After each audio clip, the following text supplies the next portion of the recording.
Person with the projectiles went for the grab but still.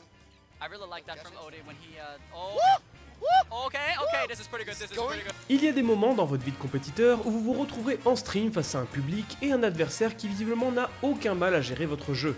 Très souvent on met ça sous le coup du stress ou de la pression, alors que généralement ça ne dépend que de vous et de vos mauvaises habitudes. Des habitudes qu'il serait temps de corriger car ce sont elles qui freinent votre progression et vous coûteront cher lors de vos prochains tournois. Ces dernières sont le point faible de beaucoup de joueurs et on va enfin apprendre à les corriger. Vous l'aurez compris, on est une nouvelle fois parti pour 5 autres mauvaises habitudes que vous avez tous dans Smash Ultimate. Savez-vous ce qu'est le plus mauvais réflexe que les gens ont lorsqu'ils ont un shield? Ils sautent. Tout le temps. Que ce soit pour se déplacer ou pour faire un auto shield, les gens aiment sauter pour diminuer le lag qu'inflige un shield release. Honnêtement, je comprends, je joue moi aussi Pikachu et j'aime bourrer des backers dès qu'on me tombe dessus. Mais en fait, vous obstruez totalement vos champs de possibilités avec cette unique et même option. A partir d'un certain niveau de jeu, bourrer des auto shield ça devient prévisible et votre adversaire n'a juste qu'à attaquer avec un move safe et vous punir en second. A la place, essayez d'incorporer dans votre jeu de nouvelles options à prendre, que ce soit la patience, le reverse grab ou tout simplement la fuite.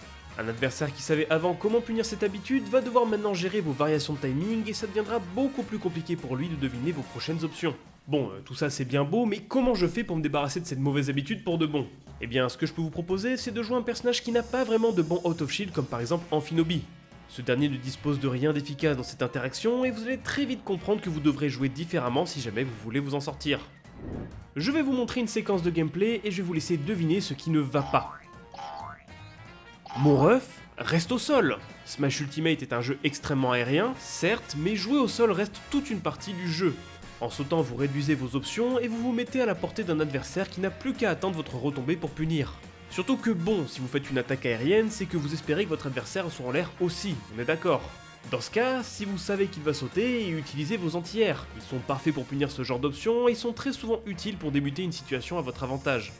Par exemple, avec Pikachu, j'ai arrêté d'essayer d'attraper les joueurs qui sautent partout et je fais des up-tilts jusqu'à qu'ils décident de passer par le sol. Depuis le début de votre carrière, vous avez sans doute entendu l'idée comme quoi il est primordial de regagner le centre du terrain. Et globalement, c'est vrai, le centre du terrain est une zone neutre qu'il est intéressant de regagner si jamais vous êtes en danger. Mais devoir regagner le centre ne signifie pas se précipiter pour l'avoir. C'est une situation qui est surtout visible en ledge trap où les joueurs aiment passer en force alors qu'il existe un adversaire juste devant eux avec toutes ses options en poche. Bon, je vois que c'est pas clair, alors on va tester un truc. Allumez votre Switch, démarrez le mode online et prenez un personnage avec des hitbox larges comme par exemple Donkey Kong. Débutez votre partie comme toutes les autres et dès que vous mettrez votre adversaire en ledge trap, restez là et poussez-le avec des F-tilt.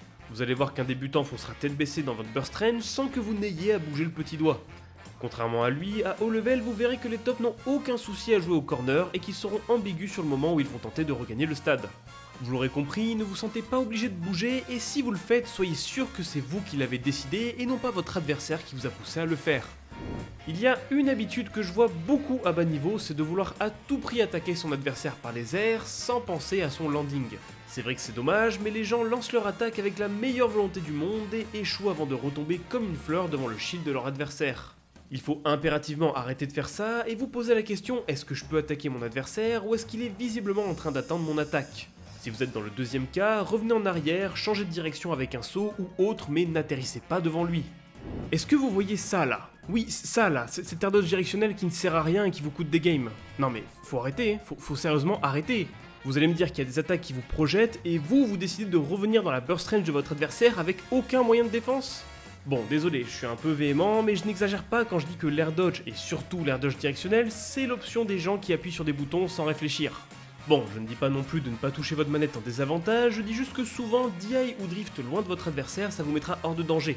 Vous risquez peut-être de prendre un coup supplémentaire, mais croyez-moi, il vaut mieux ça que se mettre à la portée d'un smash. Attendez, vous trouvez que j'abuse? Vous trouvez que c'est pas si fréquent que ça? Ok, on va voir ça. On allume la Switch, on prend un personnage quelconque, genre je sais pas moi, Mewtwo, et on démarre la partie, on fait une dance throw, et voilà. Là, tu air dodge, là, tu air dodge, et là, tu mix up et t'as pris 60%. Alors bien sûr, ça ne marchera pas à tous les coups, mais essayez quand même de remarquer si votre adversaire en abuse, et croyez-moi, vous allez vous régaler. Et voilà, je pense qu'on a fait le tour. J'espère que cette petite vidéo vous aura plu et qu'elle aidera les low mid-level à comprendre pourquoi ils perdent contre le Fée Inferno de leur petit cousin. Si cette dernière vous a aidé, pensez à vous abonner ainsi qu'à me suivre sur Twitter, comme ça vous ne louperez rien des prochaines vidéos. Avant de conclure, je remercie une nouvelle fois Jin qui a bien voulu me prêter main forte lors de la production de cette vidéo. Quant à moi, je pense que j'ai tout dit, je vous dis donc à la semaine prochaine pour une nouvelle vidéo. Salut!